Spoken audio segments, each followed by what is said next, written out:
Hmm? Ah! Oh. Welcome back, Captain.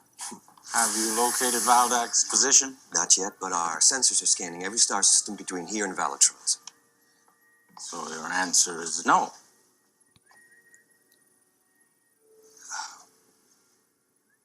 I'm afraid so, sir.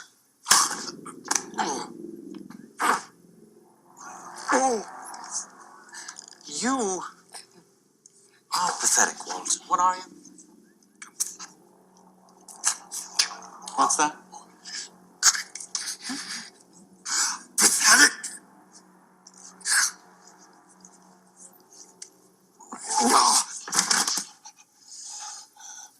So Valdak's out there somewhere, and you village idiots are asleep at the wheel. You're not just disgraceful, you're disgusting, all of you. So can you do one thing? Can you find Valdak? I'm not asking, I'm telling you. Understand? Yes. Yes? Yes. Yes, I can. Huh? Well, all right. So ask to check security protocols. If they've expired, you're in trouble. Yes, Captain. So Johnny, recheck those probe results. No room for errors. Of course, Captain.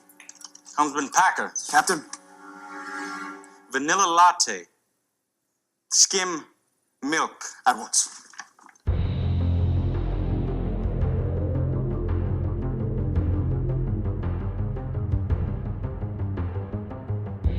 Hey everybody, I'm Rima, And I'm Shawn. And I'm Jason. and this is Strange Indeed, a podcast dedicated to the show Black Mirror. Today we'll be covering What? the what? Today we'll be covering the first episode from Black Mirror Season 4, titled USS Callister. And if you haven't already noticed, we have a special guest with us today I'm super excited about. We have Jason from the Walking Dead cast. Hey, Jason. I'm honored. I'm like the first non-Shawn Rima person on the podcast, right? That's true, yeah. Yep. Welcome aboard the USS Shawn and Rima. It's amazing. I have a VIP ticket, so Just watch Yeah. what you I'll say, be- because Rima will shoot a fireball at you. I can't wait. A green one. yeah, thanks for having me on. I'm really stoked to be on, and I think that you guys have been doing really great. So I'm going to try not to mess up the chemistry. Yeah, please don't. Okay, you can. Shawn's a good editor, so. Confusing. So tell us a little bit about like yourself or Pimp Yourself or podcast. Okay, I think maybe some people already know who I am because they came on board from other podcasts. But for people who don't know who the hell I am, we have a podcast network called Podcastica that Shawn and Rima mention all the time. And the first podcast in that was Walking Dead Cast, which I'm a host of. And I've had a lot of fun hosting for 7.5 years now. And we have a bunch of other cool podcasts over there. And Strange Indeed started up and just shot up to the top. I mean, you guys just rocked it. So I'm so proud of what you guys have done. And you asked me what's going on new. We're just about to start a Westworld podcast. So my friend and co-host David and I recorded our first episode the other night, and I need to get that out. I have to figure out the podcast art, but it was really fun recording it. So we're going to cover season 1 of Westworld from the perspective of someone who's already seen it. And then we're going to jump in on season 2 once that starts up in the spring. That's what's going on with me. Do you have a title for that yet? I was thinking of calling it Westworld Cast. Okay. I like it. Because we do Walking Dead Cast, and I have Evil Dead Cast for Ash vs. Evil Dead, and we do have Game of Microphones, so that's kind of a creative play like what you guys did. But for the searching, to try and get, because there's about 47 Westworld podcasts right now. So I know. So I'm just trying to make it easy to find. You should put the best Westworld cast. I think should. that's what'll get people in. I like it. What if I Yeah. put the worst? Oh, Would yeah, that- good point. That might, it's like, Might- oh, I got to listen to this Yeah. train wreck. Yeah, what's so bad about it? Exactly. I'd listen. But, I will oh. consider that.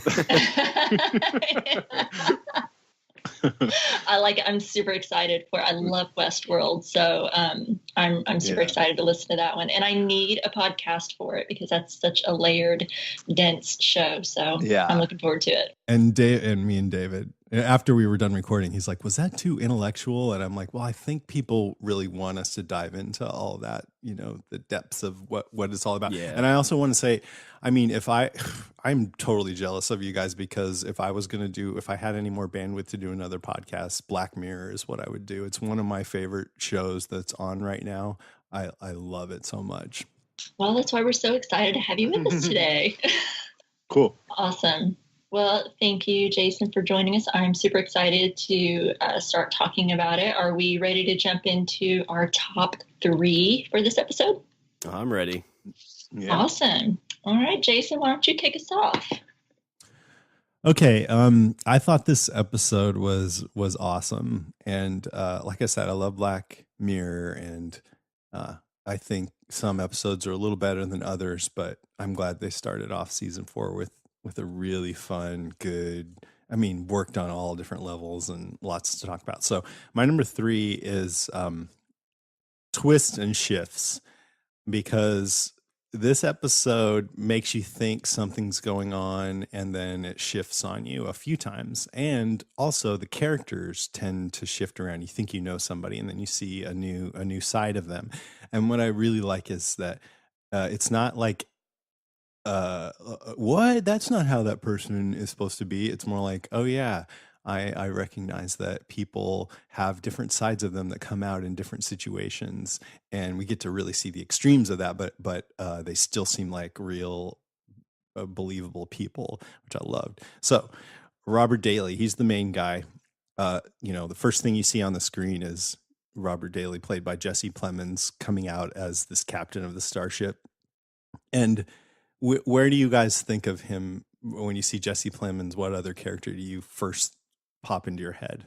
Oh, it's Todd from Breaking Bad. Yeah. Well, I What was about you, thinking Shawn? he reminds me a lot of it's the guy from I should have wrote this down. He's from the Hunger Games. He just recently passed away. Oh, Philip Seymour Hoffman? Yeah, Philip Seymour Hoffman. He looks like a He young does, Philip huh? Seymour Hoffman to It's me. like his son. Yeah. But I was thinking, no, characters that he's played, because to me, I expected people would say Todd, and he's a psychopath, not to spoil anything. But also he played Landry from Friday Night Lights, who, Friday Night Lights. yeah, and he's the opposite of Todd.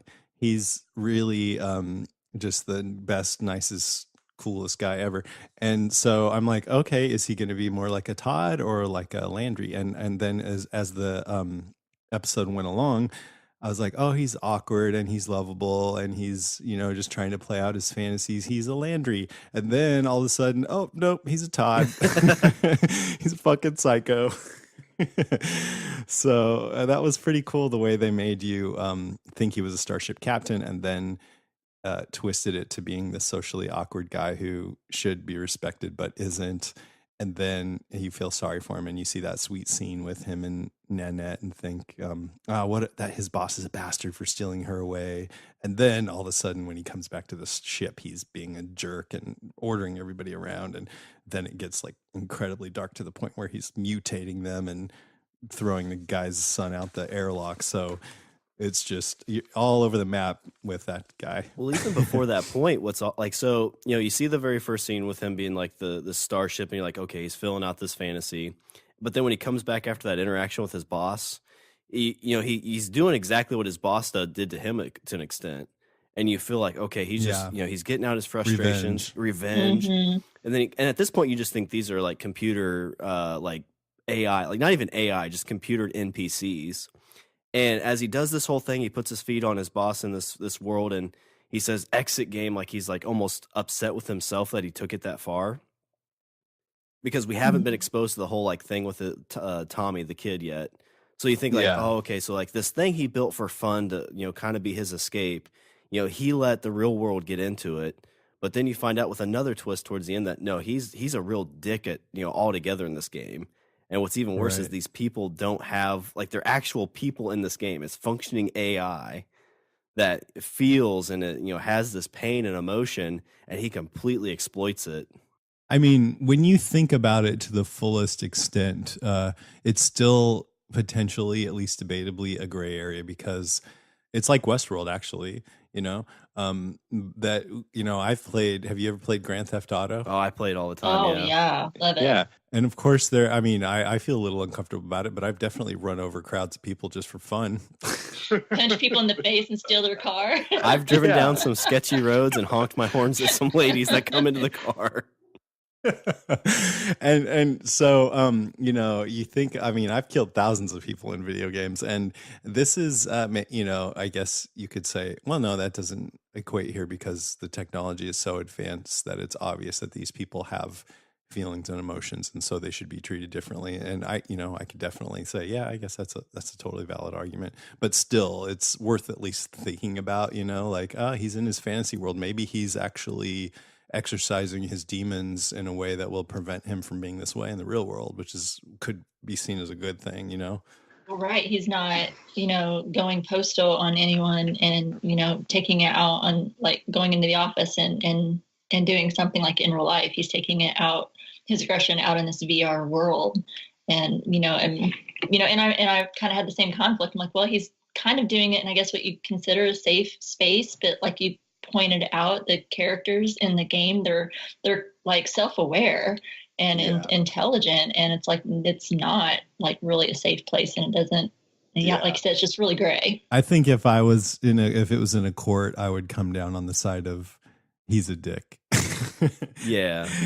I mean, because like you see the whole twist and turn, like when at first you see these people that are like people in his office, like you think maybe he just programmed them on his own, which is creepy.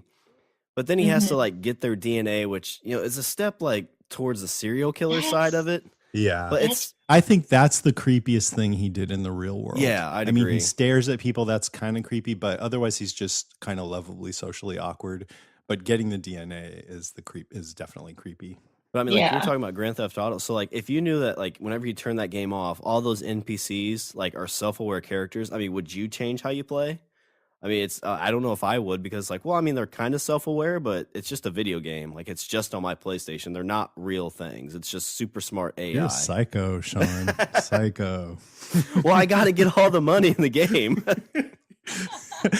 I got to get off. If I thought the characters were self-aware, I think I'd play different. I wouldn't. I don't know, but it's hard to tell for sure. I mean, I have PlayStation VR, so especially if I was in that, and if I could decide whether somebody lived or died, and I thought they were actually self-aware. Yeah, I think if you were like fully immersed in it, like, because the weird thing is when Nanette first gets there, like he's basically like, hey, it's just a lot easier if you play along. Like that's essentially like somebody. I mean, it's like a kid in a sandbox. Like, listen, you can play in my sandbox, but you have to follow my rules. Right. That was another shift. Was when it became clear that the people in the VR world knew exactly what was going on. Yeah.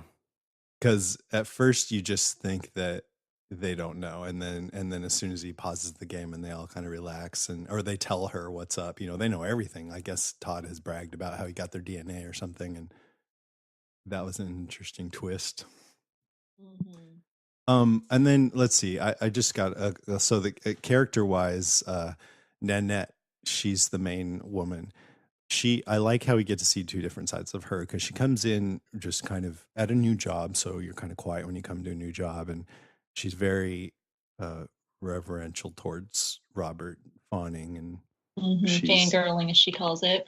Yeah.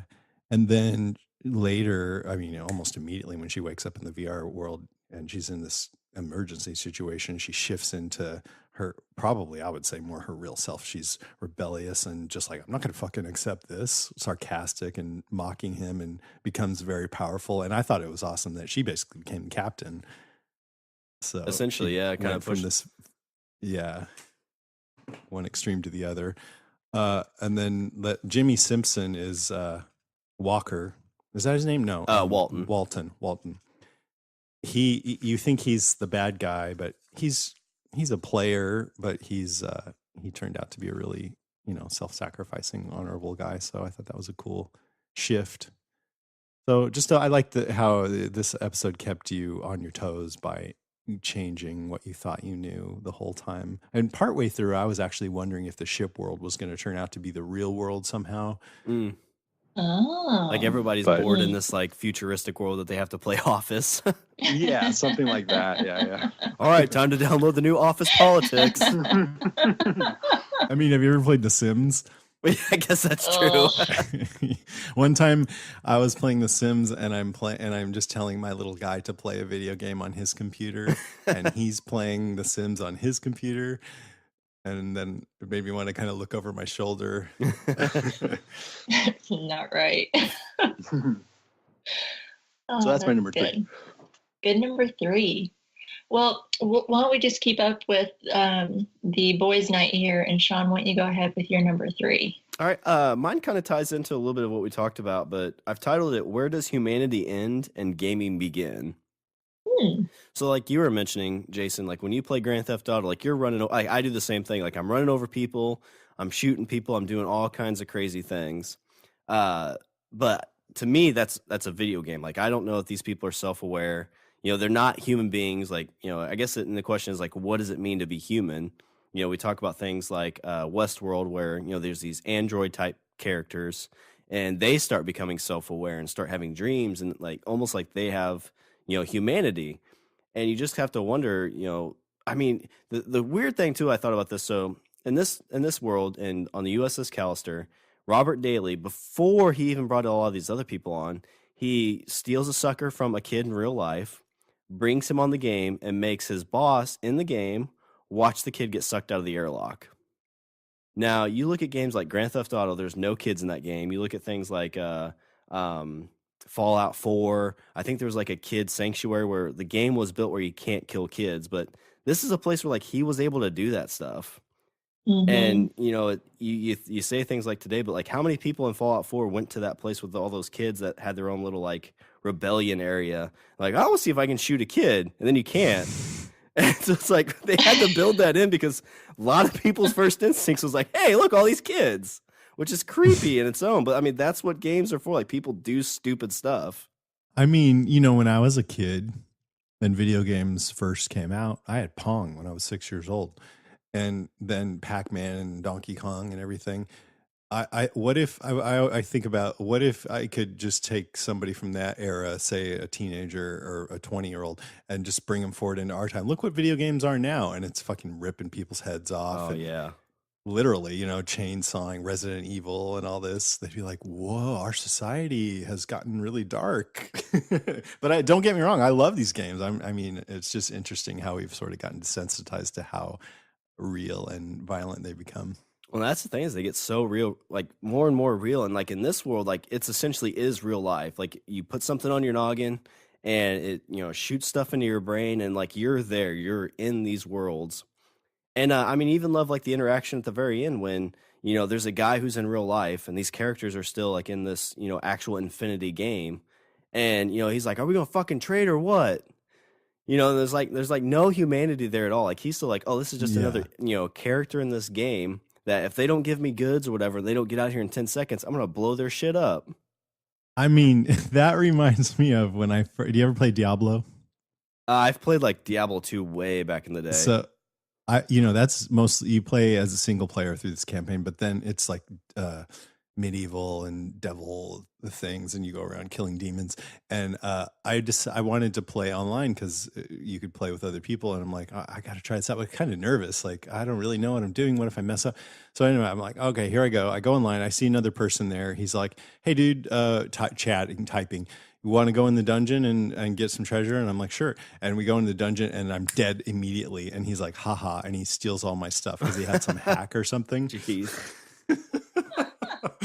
And I felt like shit. I was like, asshole. That was my first experience with the online world, but that's just the way it is. Yeah, online games are, and you think about a world where, like, today I feel bad when I get shot by like a 12-year-old kid, like in Call of Duty, or I played Grand Theft Auto Online for like 10 minutes because Grand Theft Auto Online, they have this awesome online thing, and I'm like, God, I wish I was in high school or college again, where all I could do is play this.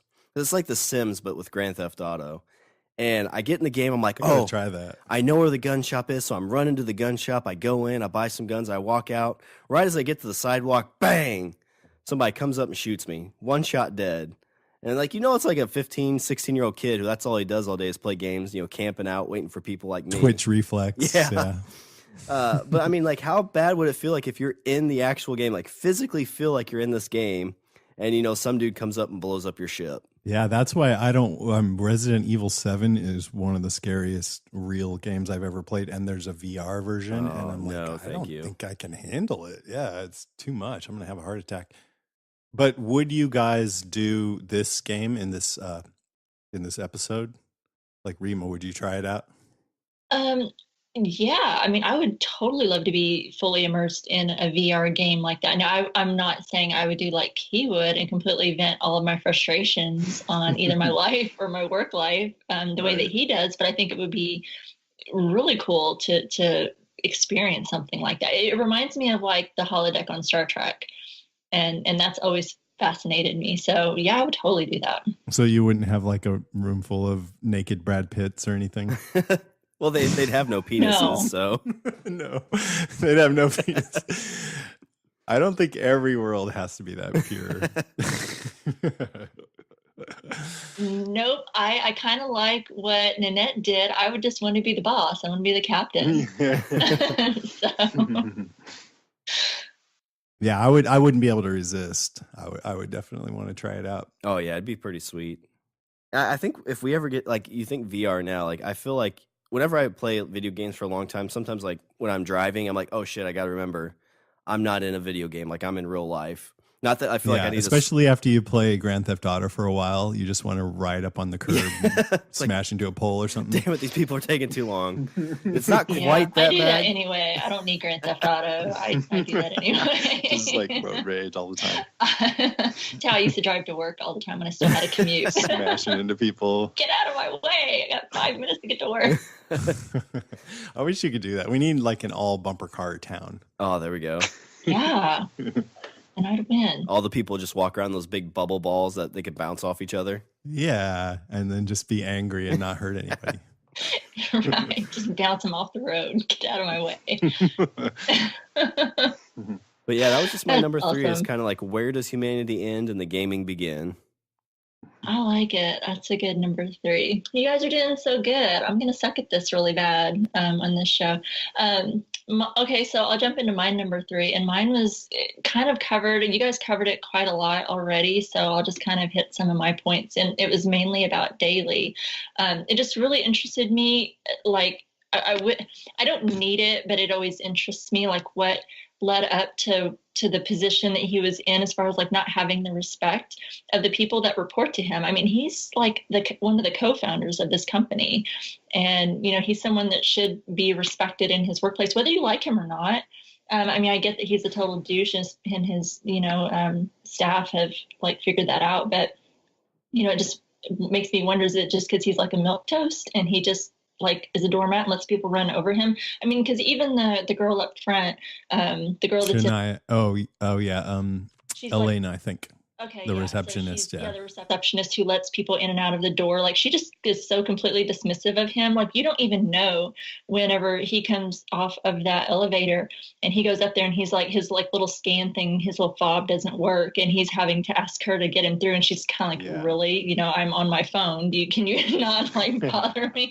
So you think he's just any other worker. He's apologizing for himself with his physicality all the time, even though he Yeah. should be a commanding boss that fucking started this company and gave, you know, without him it wouldn't exist. Exactly. And yeah, I mean, it really wouldn't because he is the brains behind it. He's the one that built this whole, this infinity that they're in and that he's, you know, immerses himself in. So, I mean, you know, I don't know, I just really was interested in the cause of that. I know we don't find that out and I'm okay with that, but I was really curious about it. I really, you know, think he was a truly brilliant character as far as what he could and couldn't do. I know he got kind of fooled in the end. But I really liked the whole twist because I like how they made him out to where he was like a sympathetic character. And you kind of felt bad for him and thought, man, the people he works with are real assholes, or the people that work for him are real assholes. And then, like you said, you know, before that, you know, you find out that he's actually the asshole. And, you know, I really like that twist. And when you find that out during that whole simulation that he was in, whenever he chokes Walton, you know, and that's when you kind of find out like, oh, he's not such a nice guy. And you kind of start to see the other side of him. And especially when you find out what he did to Walton's son with the airlock. I mean, geez, talk about twisted and sick, but really great. So those were just a couple of my points that you guys hadn't hit on yet. I thought it was really great. I thought he was a really interesting character. And I love the twist. I love how I felt bad for him at first and then thought, oh no, he's a psycho. Yeah, when Shania said, oh, you need to give him a wide berth. And I'm like, oh, what a bitch. And then later I'm like, nope, she was right. She knew. She could see he was a creepy guy. But I do have some sympathy for him because, you know, there's been times in my life where I haven't been assertive enough or I've been afraid to say what I really want or, you know, I let people take advantage. And I know how that is. And I think I learned at some point that it's better for everyone if you don't do that. If you're more, you know, you stand your ground, but you have to do it with balance. Like if you go too far, then you're an asshole in a whole other way. Yep. So awesome. Yep, that's my number 3. So Jason, what's your number 2? I guess it overlaps a little, but it's the power fantasy / psychology of this episode. For one thing, I feel like the whole concept of this game it reflects this kind of a juvenile power fantasy that's at the core of a lot of pop culture that we love, that I love. You know, there's superhero movies all over the place. There's comic books, even going back to the original Star Trek, and even before that, it's just a lot of like. I feel like the reason why we like this stuff is because we want to imagine what it would be like if we were super powerful, and Robert Daly gets to do that in such a practically a literal way, and yeah, and then he's such a tortured guy that he takes advantage of it to take revenge. And I thought it was kind of funny when they said why what they did to get you know pulled in there. Shania says she called him out for staring. Udani says he reset the admin permissions on a test build to 14 minutes, which I don't know what that means, but You like it. Elena says insufficient smiling. And I think she's probably Russian. I don't know, but that's what I got. Like it. Yeah. And I worked with a Russian company and they were very matter of fact, no bullshit. I'm not going to pretend, you know, they just appreciate genuineness, which I came to appreciate, but at first it can be a little jarring. Packer said he brought him the wrong sandwich. So well, like this with is Packer, what happens when he was asking, he's like, am I still in, like, what am I there now? Like, am I part of the company? He's like, you're still the intern. I'm still the intern. Yeah. I like that. He's like, yeah, am I thin? And they're Yeah. all like wondering what's happening in the real world. So anyway, this is what happens when some guy who is a victim in the real world has ultimate power and no culpability or consequences and gets to do whatever you want. There was, do you guys? I don't know if you saw the Twilight Zone movie that came out. I think it was in the 80s. And there was Yes. one episode with the little kid who had Oh, who was yeah. omnipotent, and so his family was just fucking terrified of him and Yes. Did tried to anything that he placate wanted him. to. Yeah, Yeah. yeah. The It reminded John me of that. Lithgow. I love that Twilight Zone movie. Yeah, I can't wait to see the Twilight Zone show that's coming out. I hope it's good. With I think it's Jordan Peele behind it. Yeah, I think that'll be really good. And Mhm. but I don't know. We have Black Mirror, so That's those are true. really good. Black Mirror. I mean, Twilight Zone is so good from the 50s or whatever it was. And there have been many clones over the years, and they've mostly been good, but never quite captured that edge that the original Twilight Zone had, in my opinion. But Black Mirror, I think, totally does it. It captures that edge and brings it into the modern era with our modern concerns. So that's Yes. why I love Black Mirror so much. Likewise. Awesome. Good number 2. Shawn, what do you have for your number 2? All right, so for my number 2, it's the game Infinity. We kind of touched on it a little bit, but how awesome would it be to be able to, like we talk about Westworld, and I don't think I could go to the extremes that you would do in like a Westworld or this place, but it would be so awesome to be able to immerse yourself completely in a video game where it's like you're there. There's no risk to your bodily harm or anything like that, but you can fully experience what it's like to, be a cowboy or, be a space commander. It's funny because I went back and actually listened to a podcast that Jason and Karen did with us on Language of Bromance, where we talked about Elon Musk and simulations. Oh, And yeah. in that podcast, it's kind of like, well, whenever I'm gaming, I kind of play the good guy.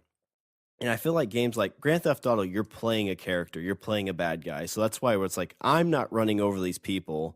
The character's running over the people.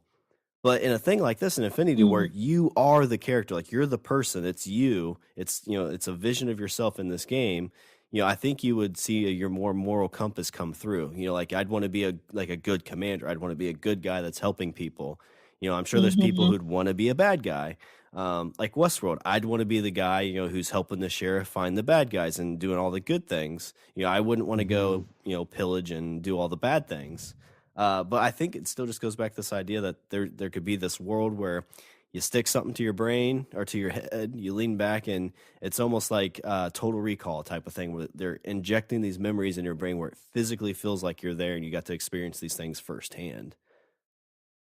Well, and I find that really interesting what you were saying. Like, I think that really kind of, shows Daly's true character, because he got to be, I think, who, like, his true self in that game, who he maybe didn't have the guts or whatever, he didn't have the fortitude to show in the real world. That was his true character that he was hiding from everyone in real life. And even though he kind of changed a little bit, you notice his hair was different in the game. Like he had a nice full head of hair. His voice changed to, like, it wasn't so soft-spoken. It was more of a commanding, well-spoken tone. He reminded me a lot of James T. Kirk, Yeah. the way that he kind of spoke a little bit.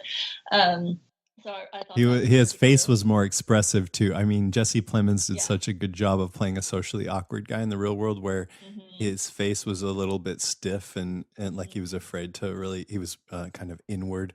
But when he was captain, and it reminded me of my friend Dan, who speaks English and Spanish, and for some reason when he speaks Spanish, he's just like so loose and confident, and then when he speaks English, he's just kind of normal. Is Spanish his first language, or? No, I think he's proud of himself for having gotten fluent in it or something. I don't know, but it's almost like two different people. Well, I think with Daly too, like you can almost give him, because I think in this world, like when people get into it, you could probably have a slippery slope where it's like, okay, I'm the good guy, but now I'm bored, so now I want to be the equivalent of a Sith Lord. But but right away with Daly, I mean, he brought his boss who he hates, and whenever his boss is like, listen, I'm not playing along with this stupid game, he brings his kid on board and throws him out of an airlock. So there's not much of a slippery slope there. It was like Rima was saying, this is just his true moral compass coming into light. Like basically where it's a situation where there's no risk. I could do all these things and there's no risk whatsoever. Because you have to ask, like, if he comes out of this game and somehow his development version of this is found, it's probably more of like, oh my God, that's awesome. Let's build this into the actual Infinity game as a extra buy thing where people can pay 20 extra bucks a month for this, Starfleet version of Infinity. I don't know how many people. Oh, I thought you were saying like an extra version where you get to flush kids out of airlocks. That's like the Easter egg where you have to like find the special ship, put in the code. But I mean, I think, I don't know. You guys, maybe you don't think so, but I suspect that a lot of us, you never know, you don't know what you would do because you might try something a little risque and go, oh, that was kind of fun. And then, next thing you know, you're just like Grand Theft Autoing it. Yeah. I think it just escalates. I think that Yeah. I think that may have what happened with Daly a little bit. I mean, I think that as more and more things occurred at work that, he would like added to his frustrations, that it just escalated. I mean, maybe it was always there and it just kind of came out in pieces because you saw how he was continuously adding more and more people as they did these small offenses, at his workplace. I mean, they, Jillian in marketing, who's been there for who knows how long. That was a poor creature, that they stumbled upon, so, I mean, I think it probably just kind of like a serial killer, just escalated. It started out little, serial killers start out killing animals or something, don't they, when they're like kids or something, and then just escalate. But I think this is like all Black Mirror episodes are. It's a commentary on our current culture, in this case, our video game culture, where I think people do go into actual games and do really violent things. And maybe that's a way of acting out their frustrations with real life. Well, I think just a thought that popped in my head. I'm like, well, what like real life experiences do we have that could, be compared to this? And I mean, you look at, people who are given a lot of things in life are like celebrities. They start out as somewhat normal people. And as they start having people say like, basically not tell them no, like they can do anything they want, they start doing all these crazy things because they can get away with it. Like I'm sure you take a celebrity or somebody that does stuff like that. When they first start out in life, they're like, oh, I'm not going to go on a bender and drive my Porsche through, school zone. Right. Or smack somebody with a golf club or something. Exactly. And next thing you know, you got Reese Witherspoon being pulled over going, do you know who I am? Hey. Like Reese Witherspoon. I liked her, but not in that moment. Not in that moment. It was not probably her best moment, but anyway. But oh yeah, so that Okay. was my number 2. It's just kind of infinity in this game, and just I'm excited for us to get to this point in some time. I'll probably be in a nursing home when it does, but it's also got a lot of repercussions. Not in the game, you won't. Not in the game. If you like that other episode of Black You'll be Mirror, buffed. I really hope that we get a chance to cover. Was it San Junipero? Ah, Is that giving too much away? I haven't seen it yet, but I've heard that's a really good one. San Junipero, well, God, I guess I don't want to talk about it since you haven't seen it. Never mind. Yeah, we don't want to spoil Shawn on anything or anyone else who maybe hasn't had a chance to watch it. Right. Good point. But it kind of reminds me of something like that. That's okay though. Yeah, but just my last thought. So, like we talked about me in a nursing home. Like, I feel sorry for my grandkids because my 401k and all that money is going to go into the Hugh Hefner expansion pack for this world. So, is that what Shawn's going to be doing? where's Grandpa at? He's playing his damn game again.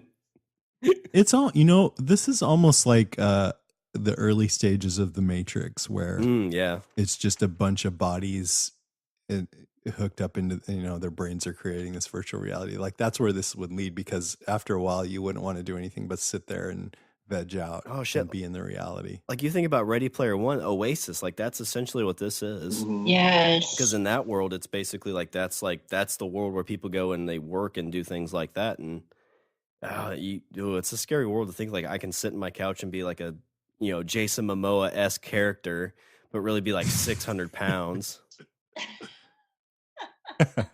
Isn't he 600 pounds? No. Yeah, it's all camera tricks. Like everybody's like, "Oh my god, he can do like 700 pull-ups without breaking a sweat." It's not true. It's all camera tricks. Yeah. Those special effects these days.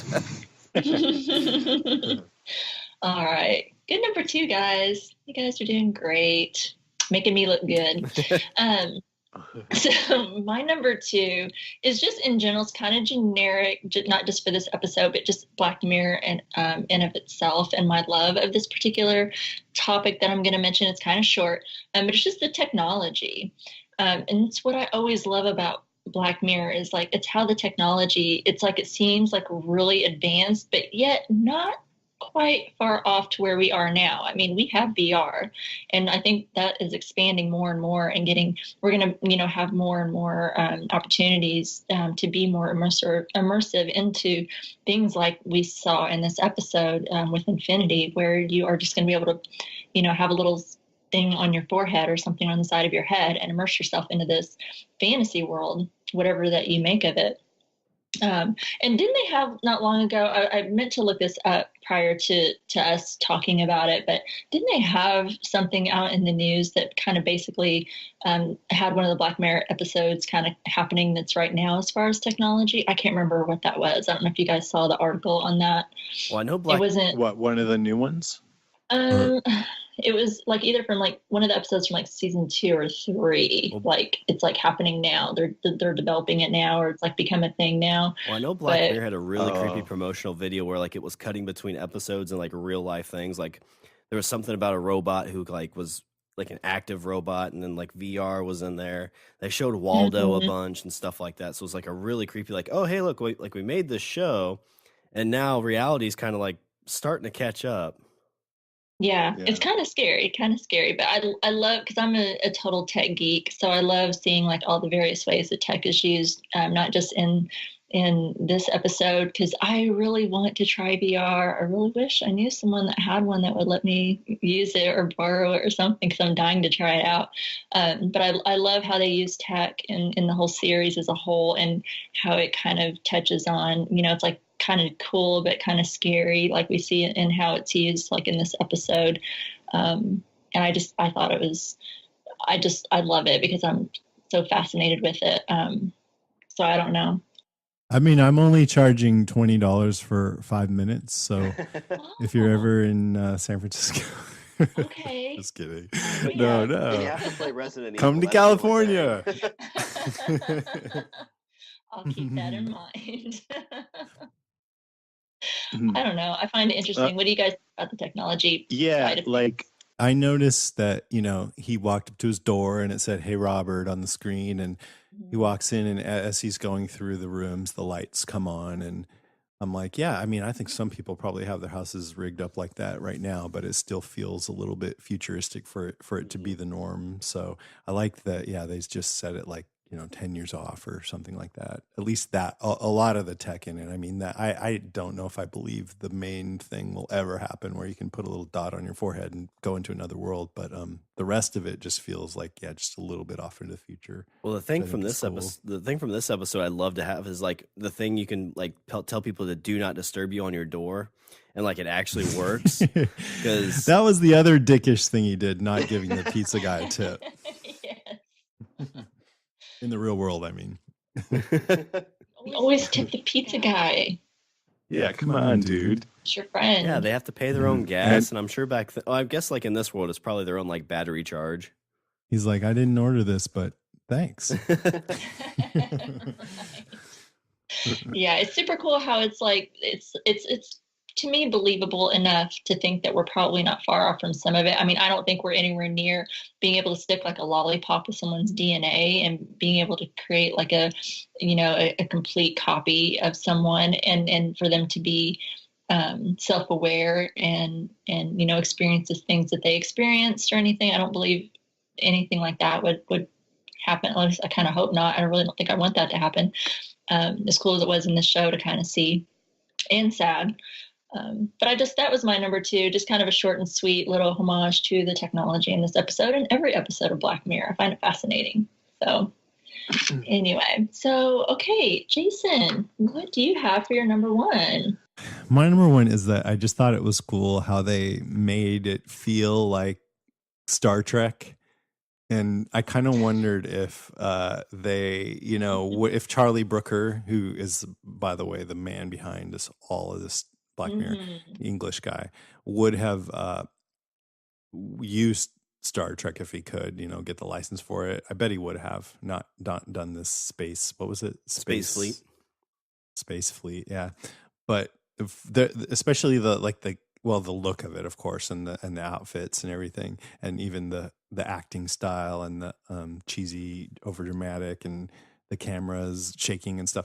But the first situation where he has to go into that cloud to solve the problem is like so many situations in Star Trek where they come up with some technobabble solution but it's also really clever to find their way out of a situation. Are you guys Star Trek fans? Are you into Star Trek? I've seen the new movies, but I'm not a huge Trek fan. I'm more of a Star Wars guy. Yeah, I mean, I like Star Wars a lot too. I do like Star Trek. I'm not so much on the old one. I've seen some of them, but they're not my favorites. I'm more of a Next Generation and Voyager. Yeah.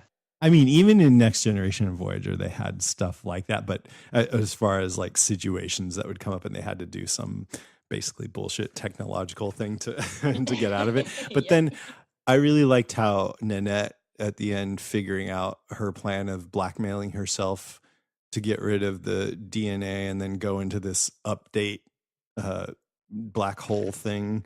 That's similar. That's a mirror of it, and I thought that was cool. And, yeah, and that's a little bit more of a sophisticated, but another take on what he was dealing with in the beginning, and that's appropriate because that's sort of what transitions her into being the captain of the new ship in the Infinity game.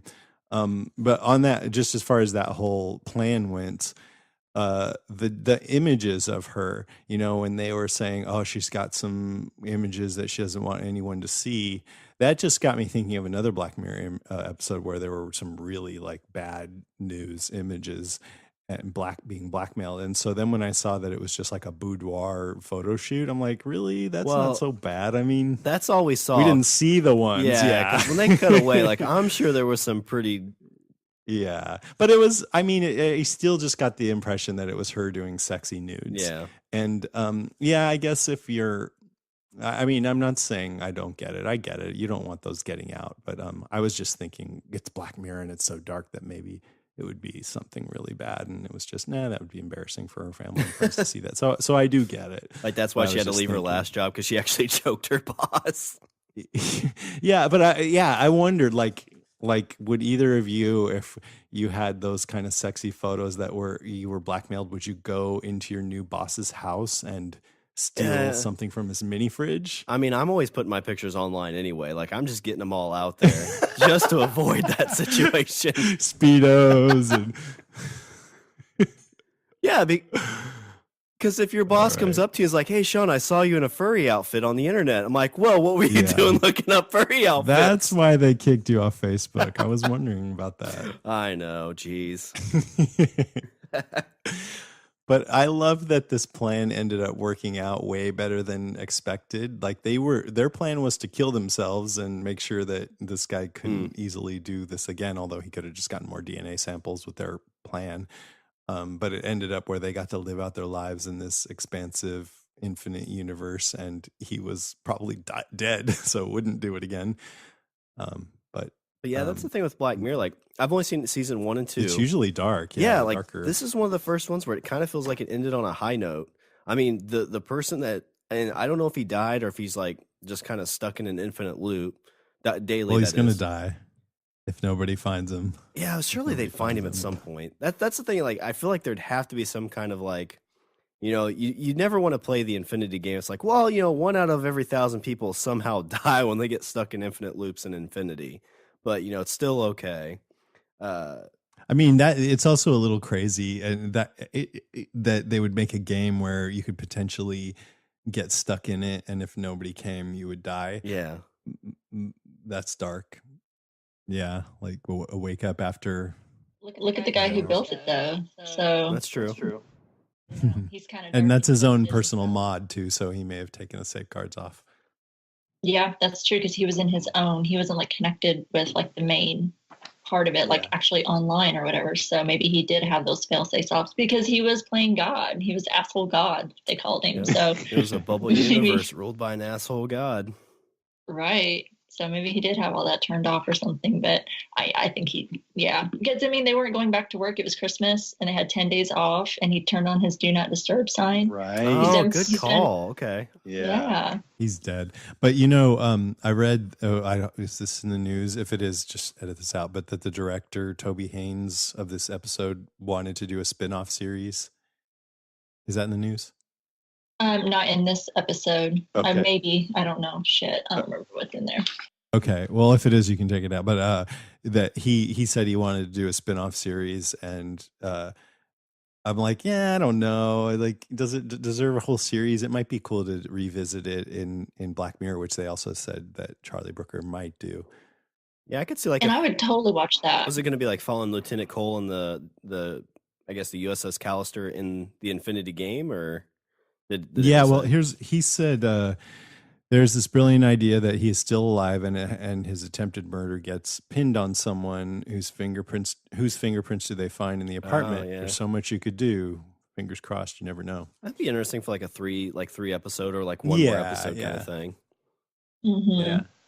Yeah, even though it's an anthology, I would still be interested, and I could see how they could kind of make it their own episode and completely separate from this one.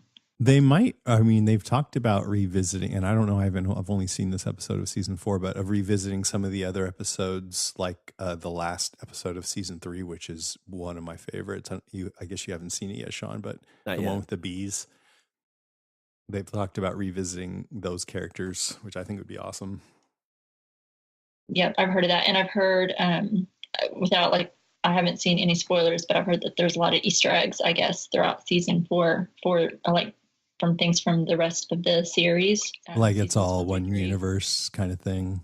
Kind of, yeah. Like I didn't read too much into it because I didn't want to get spoiled on the other episodes because I have also only seen this episode. But so I didn't read too much, but I just heard there were a lot of Easter eggs. So I'm interested to watch the rest of the episodes and just kind of see if I can pick them out. Which I could totally get behind if they build this as like all these things are happening in the same world. It's just like different pieces of the world. And because that's like, different times. Yeah, like how many stories are going on right now in our world that would be interesting to, investigate. They don't have to all be specifically connected except just happening around the same time. Right. Yep. When's Westworld coming? Because that's what I want. Spring. Yep.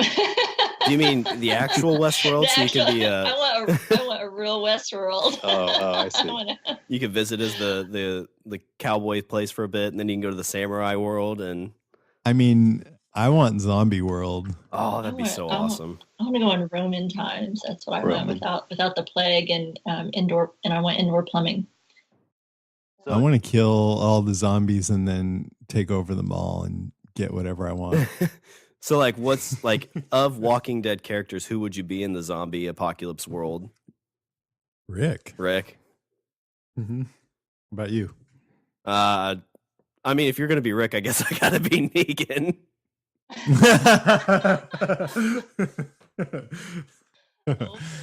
Yeah, I'm afraid this might turn out better for you.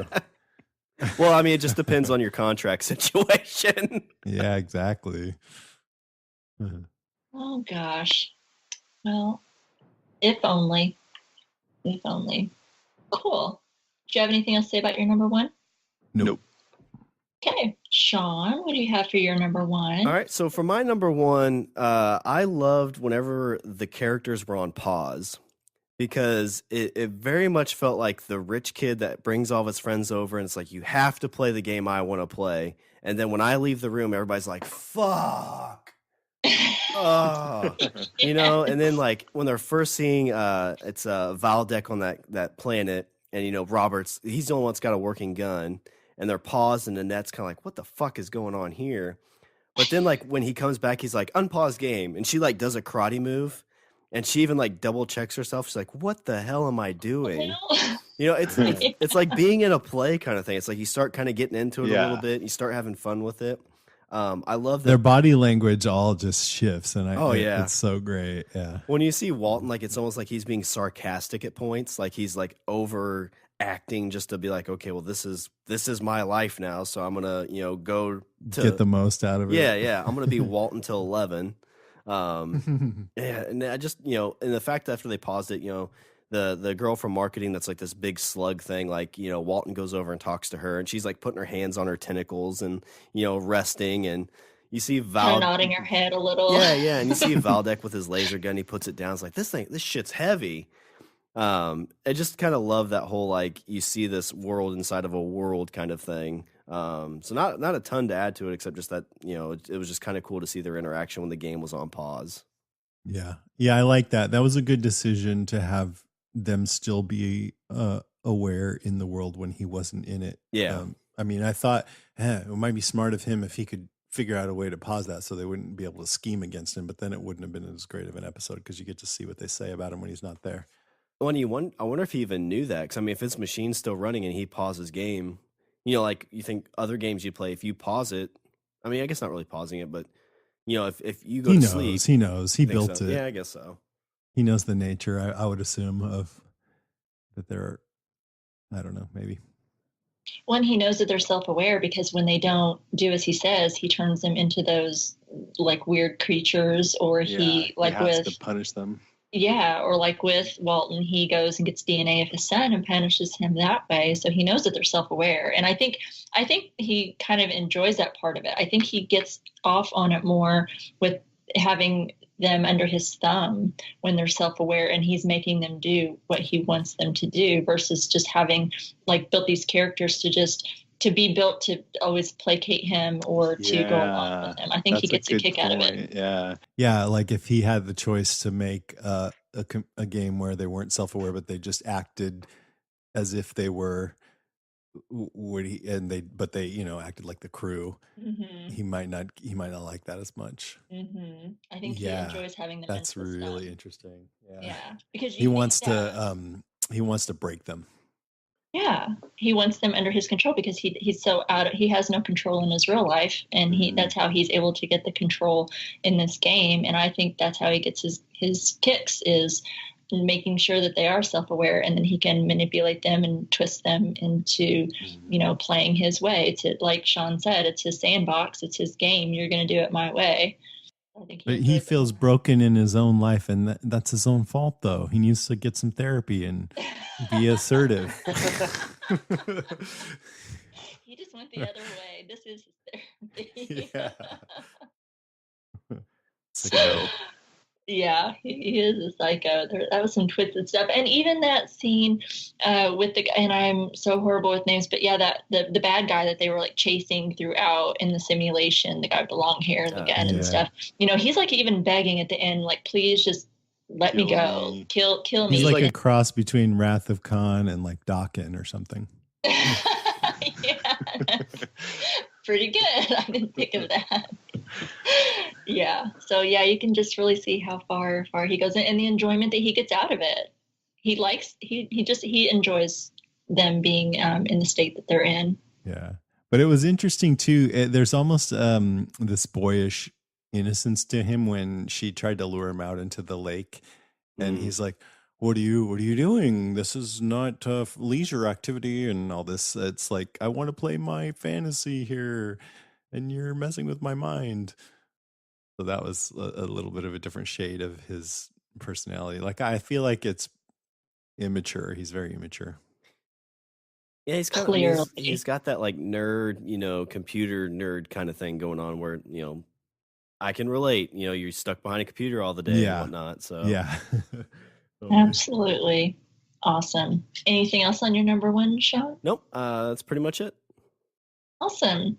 Well, my number one, we've covered a lot of it. Mine was just the end, like when they were escaping, when they left Daly on the surface. I mean, I was really on the edge of my seat. I know we kind of talked a little bit about how some of the acting was really similar to like some of the acting from the old Star Trek or something, whenever, it was a little bit over the top. It was some of it a little bit cheesy, the dialogue and stuff, when the ship would kind of shift this way and shift that way, and you see him kind of moving this way and moving that way. And I thought some of it was kind of cheesy, but it still, I thought, was kind of exciting.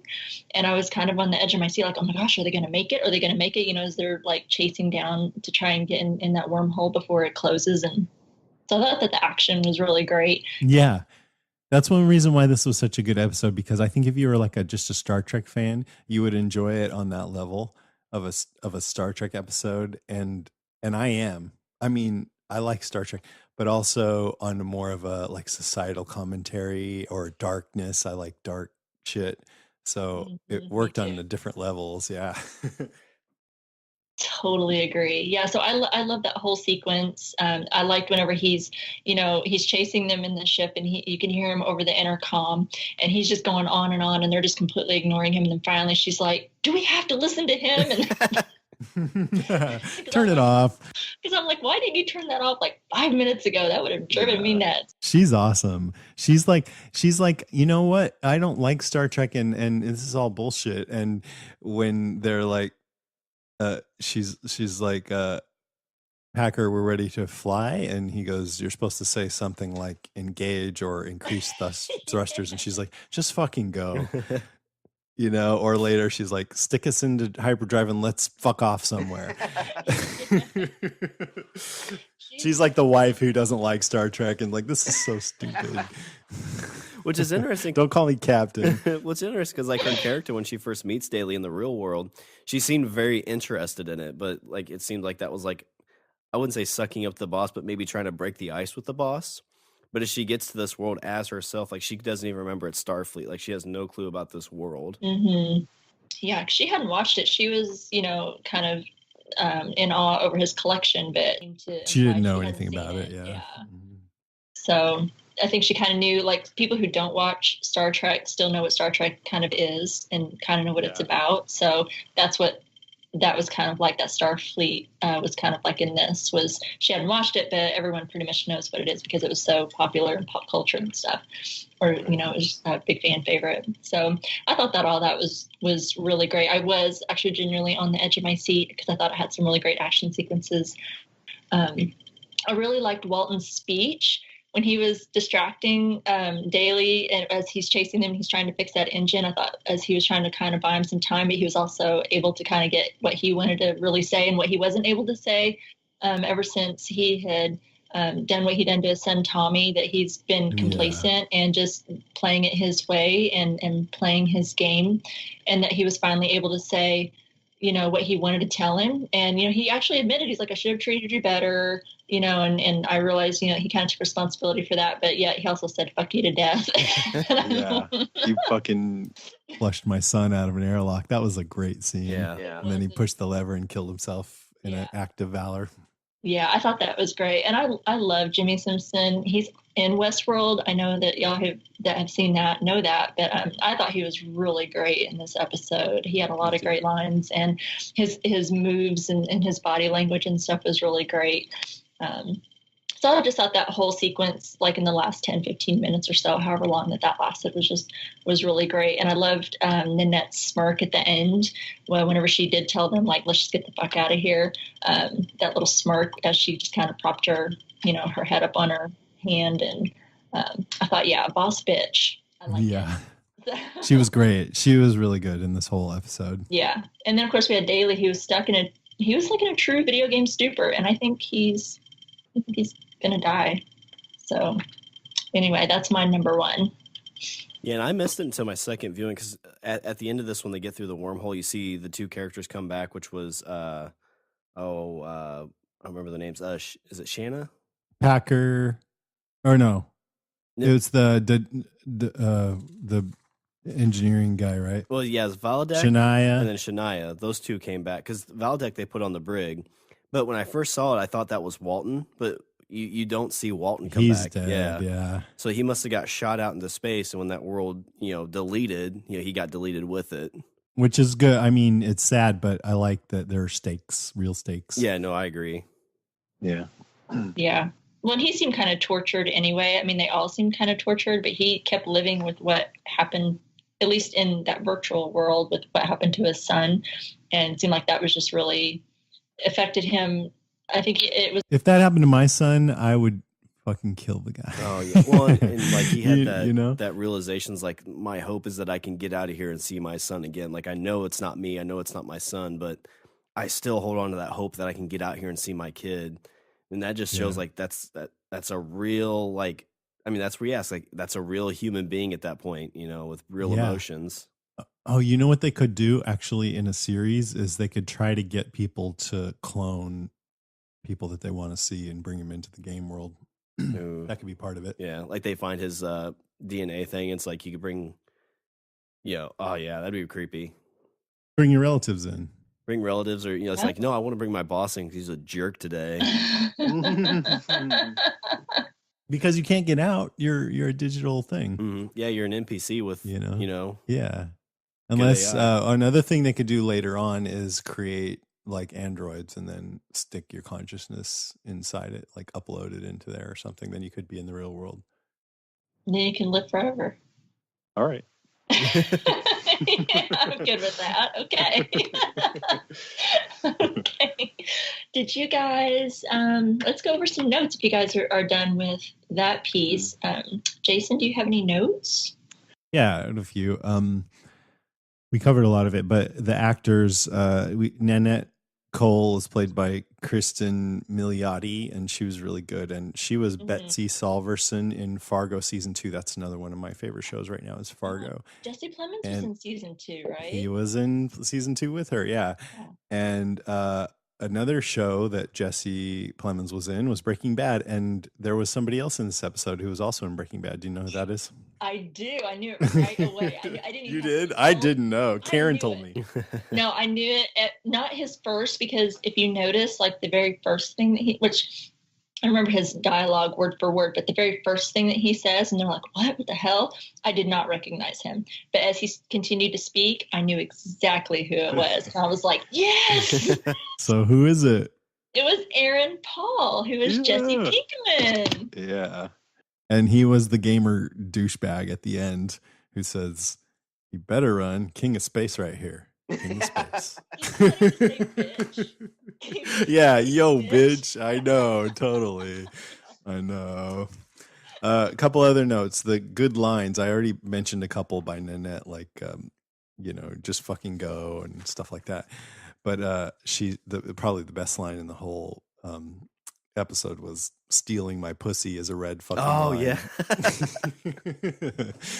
And that sort of speaks to our cultural and political climate right now. But I did kind of wonder why is there a lack of genitals? I guess Star Trek was in the 60s, so they couldn't show certain things. I mean, that show was full of sex, but they didn't actually show any sex. So I don't know.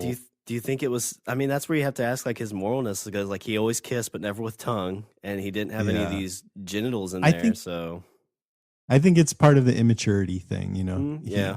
He's a little boy at heart. And also that show was at a time where you couldn't show stuff on TV. What else? I think it's interesting that the Black Mirror, if this is your first episode, you don't know, but this is a very British show oftentimes because it's made by British people. And it's made, I think, in England. But this felt very American to me. Mm-hmm. I liked how Robert asked Dudani, is that his name? The engineer guy? Dudani, yeah, for stuff on the ship, and he would speak in technobabble, and then in real life, he was also the software engineer in the company who also spoke in technobabble when he would ask him for stuff. Mm-hmm. So that was fun. Another note, I was wondering, does it make sense that he has to store this DNA in the mini fridge? I mean, I'm like, once he downloads it, can he just like make a digital copy and store it? But I think really that's just a story point. Like it wouldn't fit in with the story if he could do that. And I think it just shows he could recreate him over and over again just to keep torturing him. Yeah. But I mean, if you like if you think about it with current technology, you would take the DNA and scan it, and then you would have a digital copy that you could just, copy and paste into the game. Yeah, exactly. Maybe he didn't have the storage space. Yeah, that's I true. guess. Maybe the DNA, I don't know. takes a little bit more memory than just putting the You have to sucker in the unpack fridge. it, yeah. And then if if you zip it, then you unzip it, like weird things can happen, and you just don't want to mess with it. And then the last thing for any gamers out there, if you like this episode, there's some similar concepts in the game called Soma, which came out last year, maybe 2 years ago, and it's a really, really good, creepy, scary sci-fi game with all these heavy concepts in it. So I would recommend playing Soma if you're interested. Super cool. Shawn, what notes do you have? We've pretty much hit all my notes. So I know you always have a ton of notes, Rima. So what do you have for us? Well, yeah, I always do, but we did cover many of them as we were talking through our top three and just in discussion in general. A lot of the great lines were hit. I can't remember exactly this one line that I really liked. I can't remember what happened, but Jimmy Simpson, when he kept saying or singing, he's a jolly good fellow. Yeah. And then he would say, so say us all, but he got interrupted and he was saying, so say, oh my fuck. Oh my fuck. I wonder if that's a Battlestar Galactica reference. Because they always said so say us all on that show. That's a really good show. I know there's too much to watch, but yeah, it's so good. I haven't had a chance to circle around to that one, but it's on my list because I loved it as a kid. Me too. And the new one is so different, though. It's like is it way grounded, and I mean, no, it's better actually, but it's not as maybe it's not as fun. Well, if it's not fun, I don't know if I can watch it. It's fun. But you're not selling me on this, Jason. Yeah. It's okay. I'm still going to check it out. Still going to check it out. So we talked about how awesome Jimmy Simpson was and that he was from Westworld, because I love that show as well. And we talked about Aaron Paul and his cameo. Did you guys happen to notice another cameo in this episode? It was super quick in The Office. I think a lot of people probably missed it unless someone points it out to you. I missed it, but I think I had it pointed out to me. Who are you talking about? Kirsten Dunst. What? Yep. Yeah, she's engaged to Jesse Plemons in real life, and she was in. Oh, because they were in Fargo together. Go Jesse Plemons. They were married. Oh, okay. I didn't know they were married in the show. Mm-hmm. She was bad news. Well, that doesn't surprise me. But yeah, she was in it. It was in one of the scenes, and I couldn't tell you exactly down to the minute or second in the show, but it's one of the scenes where Daly is kind of observing the people in the office, how he's just kind of looking at everybody and what they're doing. I think it was right after Walton was giving Nanette her tour, and he's kind of, talking to the tech guy or the guy that's like doing this software patch, and he's really not paying any attention to him, and he's looking out in the office. And if you look really quickly, she just kind of comes walking by in the scene. It's pretty quick, and if she's not pointed out, you miss her. So that's actually why he wasn't paying attention. She's like, damn it, why is Kristen in the shot? God, dude, can't you just let me do this one thing? She's in my line of sight. Start doing a Christian Bale rant or something. Yeah, what is she doing here? I'm a professional. Oh God, that would be hilarious. And then just my other note that we haven't talked about. I don't know if anyone else noticed that Callister was located on the 13th floor. Oh, I didn't notice that. Interesting. Yeah. That's just like a superstition of mine and probably many others, but I just thought that was kind of cool that they pointed that out. If you're ever in a building, because lots of buildings don't have 13th floor, so if you're on the 14th floor, you're on the 13th floor. Exactly. But they actually said with the elevator when they announced it, they said Callister 13th floor, and that's a good catch. I thought, oh shit, no thanks, I'll work somewhere else. So, Shawn, have you seen any of the other season 4 Black Mirrors? I've seen all but the last 2 episodes. I had a tough time not binging it. I haven't told Rima yet. Are they good? Without spoiling? There's so far there's one other one that I really, really loved. Like I'm super excited to talk about it. How many are there? 6? 6, yeah. 8? 6, okay. Cool. Yeah, I'm excited. So that's all my notes. Good notes. We're done. Yeah, really good. Okay, so now we are going to cover just a couple items. I didn't pick up too much because a lot of it was pretty centric on specific episodes, and a lot of it was kind of repetitive. So I just kind of picked out a couple things to talk about. Shawn, why don't you start us off on the first one? All right, so our first one comes from digitalspy.com. So Charlie Brooker breaks down Black Mirror's space saga USS Callister and reveals Daly's final fate. So the impetus for USS Callister was Brooker's desire to do a space opera, but with a Black Mirror twist. We don't do what I would class as regular sci-fi, so then we discussed the possibilities of it being VR, and then it sort of fell into place quite quickly from there. The inspiration for the Tyrannical Daily, Brooker says, came from a few different sources. There's a brilliant Twilight Zone episode about a little boy who has sort of a godlike powers, and so I thought, that was chilling. I want to do something like that. And then there's a Viz character called Playtime Fontanier, who's an adult who forces people to join in the playground-style games. I sort of thought if you had someone who's running a world like that, where they're completely all-powerful, they can become a tyrant quite quickly. There was something very appealing about the idea of a hero captain figure being a wanker, being just a massive arsehole. Originally, the script contained hints early on that Daly was a monster, but Brooke reveals that these were scaled back to deliver a bigger twist later on, which I think is a very genius way to do that. Yes. Can we ever rejoin the crew for a sequel? Space Fleet 2, The Wrath of Daly. Brooker says it's not out of the question. We don't rule out revisiting them, so we could, but you'd have to have a really good idea. Yeah, you need a different idea for it. Yeah. It can't just be the same thing. It can't just be like it said, Wrath of Daly, where he's, infiltrating the... Mad. Yeah. Mm-hmm. Daly! Daly, though, is probably done for. USS Callister ends with a villain in a coma, but Brooker confirms that he's probably going to die. After all, with his company on Christmas break, no one will disturb him for 10 whole days. He's going to starve to death, Brooker says, because he put Do Not Disturb on his door. The lessons here, don't let... Oh, he didn't tip the... Yeah, it's because he didn't tip the pizza guy. And he's not going to get fed because he didn't tip the pizza guy. And he only ate one piece of it, too. That would suck to starve to death with the smell of pizza in your nose. It's like a whole pizza right there. a few feet away. That's a Black Mirror episode. Damn it. So the lesson here, don't let resentments fester. Never take an obsession too far, and don't shut people out because you never know when you'll need them. Mm-hmm. Yeah, I mean, if you have this game, you should probably set up an IV drip That's a good lasts.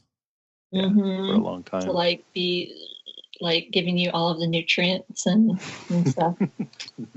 Oh God, we're gonna go to that. That's what's gonna happen. Well, Matrix, I'm telling you. Well, what's gonna be safe there is you just live in your mom's basement, because then she'll come check on you every few hours. Mom! It's kind of true. I've said this before. When she lived at home when she was in high school, and she would get into these video game modes, and she would literally wake up on a Saturday when she was playing a game she was obsessed with, and she would get up on a Saturday, would not leave her room at all, just go and crawl up on her futon and plug in this video game and be playing it all day, and you wouldn't see her. I'd open the door and physically check on her. Hey, are you okay? Have you eaten yet today? Do you want some food? Do you want some water? I seriously had to do that because she'd be like, oh no, I haven't eaten yet today. Yeah. Feed her. So it's not that far off. I know. I miss my mom sometimes when I realize I haven't eaten.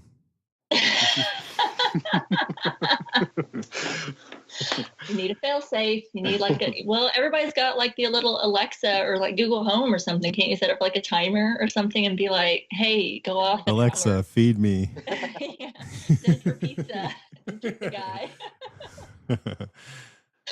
Yeah. Okay, so this next little article that I picked out, I don't know if you guys knew this, but I found it interesting. I feel like I'm a little bit late to the game, and I'm really embarrassed because I have seen the other seasons of Black Mirror, and I'm just now finding this out. But this is also from digitalspy.com. So some people, also me, are only just realizing why Black Mirror is called Black Mirror. So do you guys know why Black Mirror is called Black Mirror? I think I heard a little something about this, before. Okay, Shawn, have you ever heard this? I think I heard somebody say it on a tweet or something like that. Okay, well, damn it. This is But I'm something. sure there's listeners who don't know. Yeah, so we're going to talk about it anyway because I thought it was kind of interesting if you don't already know or if you're new to the series. So you probably guessed it. It was something to do with darkness and reflection of our society, hence the show's disturbing tone that has given us more than a few nightmares. However, the title is also actually a reference to the reflection you see on a device when you turn it off, an actual black mirror. Creator Charlie Brooker hasn't been hiding what the title means, telling Channel 4 in 2014. What I took it to mean was when a screen is off. When a screen is off, it looks like a black mirror because any TV, any LCD, any iPhone, any iPad, something like that, if you just stare at it, it looks like a black mirror. And there's something cold and horrifying about that. And it was such a fitting title for the show. Yeah, and then it makes it even more like disturbing when the title sequence it breaks. Yeah. It's like my phone. Yeah. I have one that looks like that. Still. Refuse to get rid of it. Yeah, it is kind of, and it was horrifying when it happened. I agree.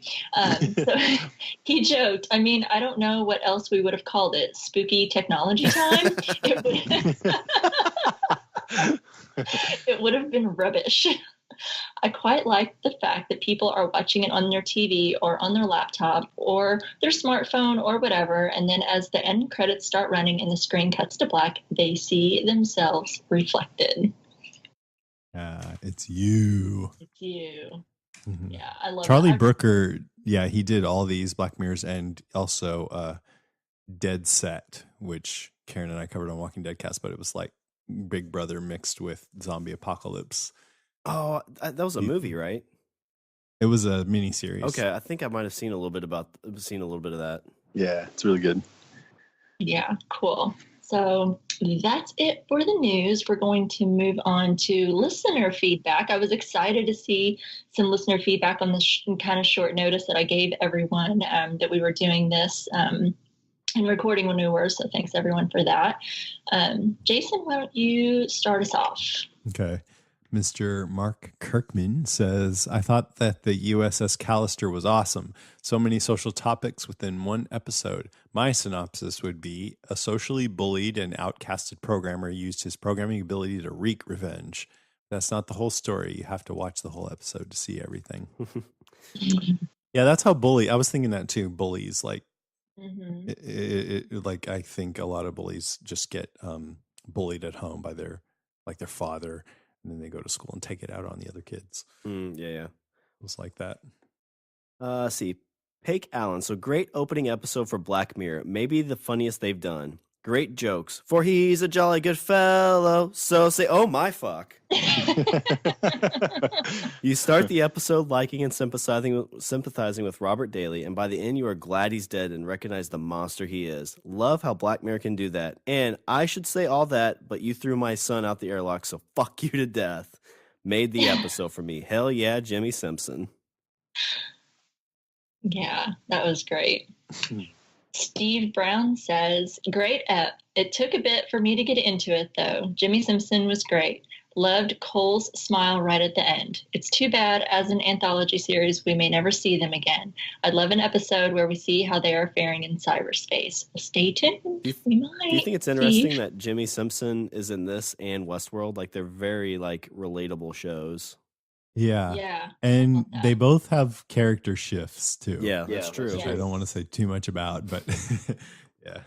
You just have to watch the show and listen to the Westworld podcast. That's right.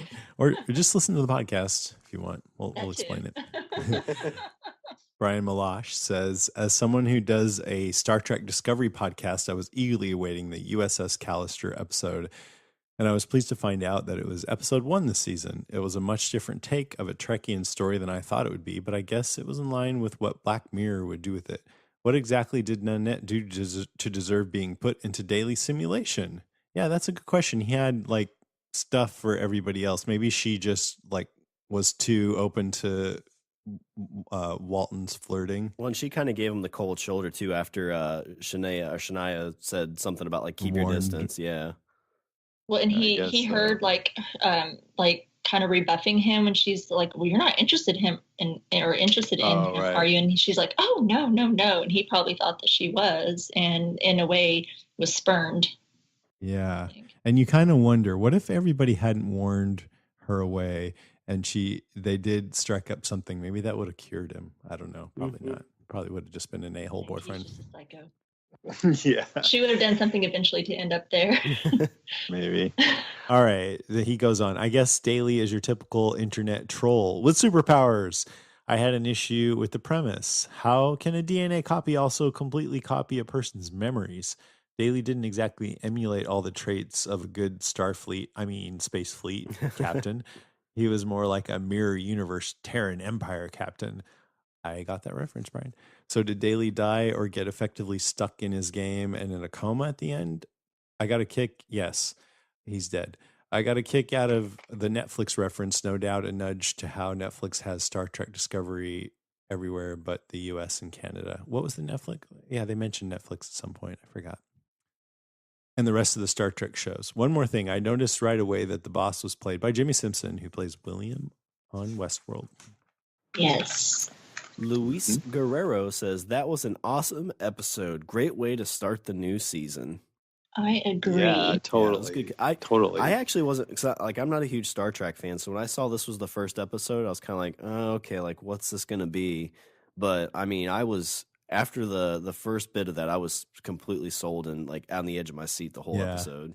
Yeah. I mean, I do like Star Trek, but I was kind of worried whenever I saw the promo pictures for it, and I thought, oh, is it going to be the entire, like they're going to live there that entire time? But I like how that's not how it was. Like you got some real world stuff in it too, so I really liked it. I was kind of thinking that it was going to be in the Star Trek like universe the whole time, but I was sort of like, well, I trust Charlie Brooker, so I know this isn't going to be a straight episode. Mhm. There's going to be some darkness to it, so I want to see what that is. So then when it ended up being a simulation, there was a little part of me that was like, well, yeah, that's probably the easiest way to make it a Black Mirror episode. Yeah. I done really well, I thought. Yeah. I really liked it. Love the dark. So now we have a couple emails that we'll kind of go over. A lot of that was from Facebook. So a couple emails. First one, hi, Rima and Shawn. Wow, what an interesting first episode for season 4 to open with. There are so many social themes in this episode that show as it plays out. Bullying, social outcasting, revenge, and standing up for yourself were prevalent in this episode. Daly was seen as someone that was socially outcasted by the people he works with, especially Walter. Apparently, Walter and Daly created the company, and Walter became the evil Steve Jobs and Daly as the non-revengeful Steve Wozniak in the real world. We later see him take his anger out on those in his program, something that he has played out in his head that he can do with his own mod of a program that he built, but just for him to use at home. He uses the DNA of people that he works with and that he feels abused for his own amusement based on his favorite TV show, which was similar to Star Trek. I thought that was genius. The cloned program avatars in this program want to retaliate, but cannot because Daly has become a god in his own game. They realize that they cannot get out of his world with the help of the outside world, the one person that was recently added to the game, basically showing us that even in a cyber world like Tron, those self-aware programs will resist as well. They get revenge on Daly as he once did on his coworkers. In his case, they were only real in the real world. But in the world in which he created in the game, they were not real to him. When they find a way to rid themselves of him and theirs, he suffers in the real world from his own actions, resulting in his own death, or deletion, if you think of it that way. That's interesting. Yeah, they got revenge on him. It's like he was getting revenge on them. Next, hi, Rima and Shawn. Most of my thoughts have been covered, but I wanted to reiterate that I think this cast is the best there is on TV right now. The kids could have been terrible. Wait, this is Stranger Things. Sorry, I probably email, should have right? made a note on that. Yeah, it's a Stranger Things Yeah. email. I promise Okay. everybody I'm going to throw in their feedback, so I went ahead and put this in there too. Yeah, Sorry. cool. I was just like, I don't remember the kids. There was just one, and he got flushed out the airlock. Wow, He this didn't have much person's chance really to shine. Yeah. Okay. Let me rethink, set my head here. The kids could have been terrible. Instead, they're brilliant, are the heart of the show, and more than hold their own with their older co-stars. I can't say enough about how incredible Noah Schnapp was. It's a shame he hasn't been recognized for any individual awards. Here's hoping they repeat the SAG Awards this year. My favorite aspect of season 2, besides Mike and Elle, I can't even, are all the new pairings. Steve and Dustin. They're comic gold and pull at the heartstrings at the same time. I agree, by the way. I loved all the segments with Steve and Dustin in season 2. Yeah, those were awesome. I really liked season 2 better than season 1 of Stranger Things, but it was fun to listen along with all you guys. Elle and Hopper, I love their relationship because it is redeeming of both their past by giving them family that they lost. I also loved Joyce and Bob. Oh, Bob. I think he gave much levity and happiness to her. R.I.P. Bob Newby. Thanks for highlighting one of my favorite scenes that makes me tear up every time, Mike confronting Hopper. Mike has always been my favorite of the kids, even though he didn't have a lot to do this season and acted like a total jerk most of the time. Finn Wolfhard was great at playing an angry, heartbroken, traumatized kid who doesn't know how to deal with witnessing everything Will goes through without being able to stop it or losing Elle, the girl he loves. The scene with Hopper beautifully showcased all of this. I love that it begins with him yelling at Hopper and ends with him sobbing in Hopper's arms. Yeah, they're all good. Who's your favorite as far as who do you think's the best actor? Unless you don't want to say. Oh, probably Hopper. What about from the kids? Probably Noah Schnapp. I think he did really good in this second season. Oh, I think it's between, for me, Noah Schnapp and Gaten Matazzaro. Wait. Yeah. I love Dustin, but for me, I thought Will, he did so good this year. Yeah, Noah Schnapp. Yeah. Oh, yeah. Okay. Yeah. He was outstanding. Heartbroken for him. Yeah. Like it or not, Hopper's going to have a lot to navigate with Mike and Elle since their relationship is more than a passing teenage relationship. I think Hopper handles Mike's anger and pain so well. Hopefully their relationship will get a chance to develop next season, as Mike could use a more positive father figure in his life. By the way, no matter how much you praise it, I will never watch the new movie, even though Finn Wolfhard is in it. I feel the way about it that you do about The Exorcist. I saw it in middle school and it terrified me. I had to change the channel anytime the preview came on. Oh, Amy, you got to watch it. It's so good. And the thing about it is it's not like the 90s miniseries. It's much more like a Steven Spielberg movie that has some scariness in it, but it's got a lot of heart. If you love Stranger Things, I think you would like it. It's like Stranger Things. And Shawn and I actually did a podcast about that, and we had a lot of fun with it. Yeah, a good one. Just an episode. But anyway, she goes on, I just started watching Black Mirror, so I was really excited to hear that you're covering it next. I can't wait to watch season 4 alongside you. Thanks for everything, Amy. Well, thanks, Amy. Yeah, thank you, Amy. Do you think we should send her like some balloons? As a thank you. Hey, you should come down here in the sewer with us. We all float down here. Yeah, I'll float down here. Yeah, you'll float too.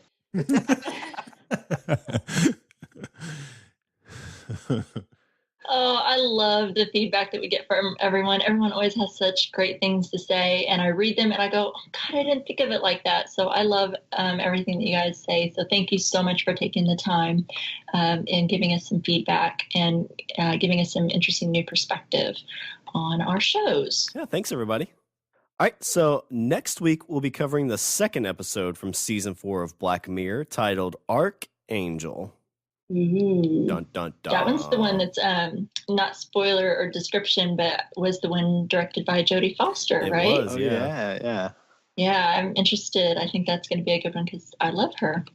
So we're really excited for you to visit Black Mirror with us until next week. You can follow us on Twitter at Strange TCast.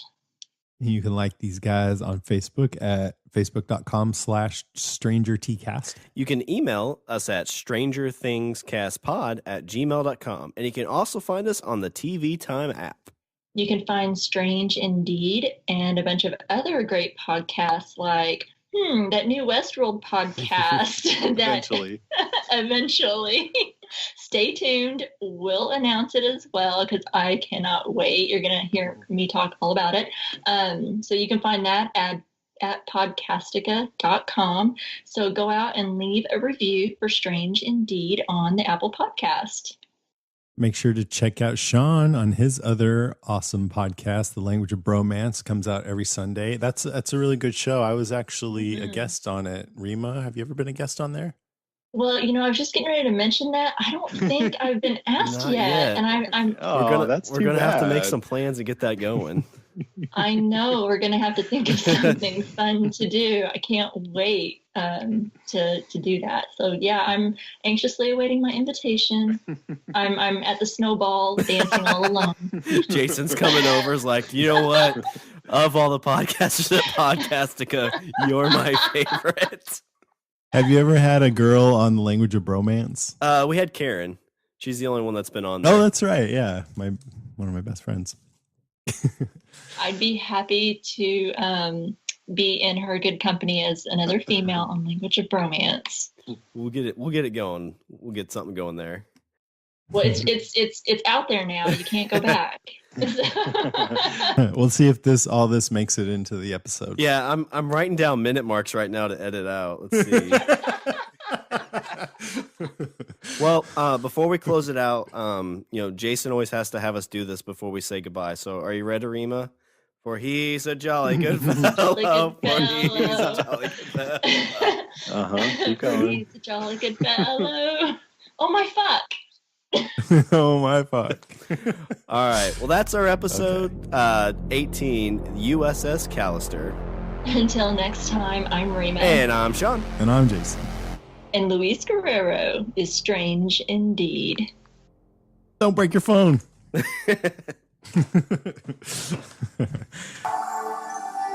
Hooray! Hip hip hooray! For he's a jolly good fellow. For he's a jolly good fellow. For he's a jolly good fellow. So say, oh my fuck.